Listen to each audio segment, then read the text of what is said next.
My nightmare husband backs up my horrible son in hitting me because he's just learning to be a man. So at his 18th birthday, I packed my bag and left them both. I have a son and a husband who I'm attempting to divorce. I met my husband when I was 16 at the church in my hometown.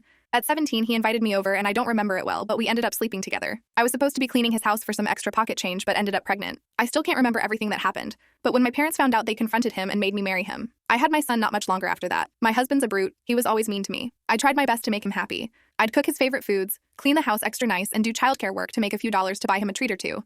But if I made one mistake he didn't like, he'd hit me. I used to cry to my father about it, but he'd tell me it's my punishment for having premarital intimacy. I'd ask my father what my husband's punishment was, and he'd say, his punishment is having to settle for you. I don't think I ever recovered from that. Before anyone asks about my mother has always been kind of out of it. She's been on medication since I was a child, and she's kind of like a zombie. She doesn't talk much or do much of anything unless my father says so. The hitting got worse, to the point where I wasn't really allowed to leave the house, or if I did, I had to wear makeup or else my husband would think I was trying to get him in trouble. My son grew up watching this. I've heard stories of kids hating their abusive fathers, but my son loved his father more than he loved me. I never wanted my son to hate his father, but he started acting out, and eventually, he started laying hands on me. My son started hitting me when he was 10.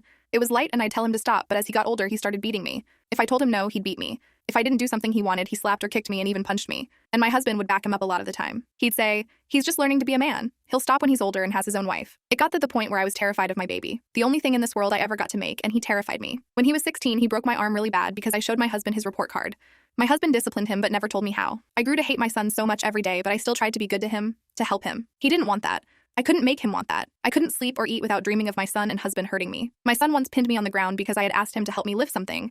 I'm frail, so I can't lift much. When he pinned me, he hit me a lot and I could feel it. Hurting me aroused him. He humped me for a few seconds and then he started screaming at me, saying it was all my fault, and locked himself in his room. I didn't tell my husband. I should have, but somehow I felt like I would have just gotten hurt worse, either by my sons or my husband. He was 17 when this happened, so last year. After his 18th in January, I packed a bag and wandered off into the night. I don't have friends. My father wouldn't help me even if I told him these things. I slept on a park bench and went to the library and looked up a woman's shelter. I worked really hard and got a studio apartment. I don't know how, but my son found me. He spent hours at my door knocking and crying for me, calling me mama. He hadn't called me that in years. I was terrified he'd break the door down and drag me back to the house, but my neighbors made him leave. My son has somehow gotten my number, and now he, my husband and father, and some of my son's friends are texting me and calling me horrible names. My son says I'm a bad mother for running away and not loving him the way he loves me. My husband says he won't grant me a divorce, that he'll take whatever I have right now, and that I failed as a woman. My father says I'll die alone because I'm a bad woman. My father even got my mother on the phone to speak to me. She's all pilled out though, so I shouldn't take her words to heart. But she says that a woman can never abandon her child no matter how painful life gets. She told me when my father hurt her, she never left me. So I was a coward and a failure, you leaving my son. She said she could forgive the divorce but not leave my baby behind.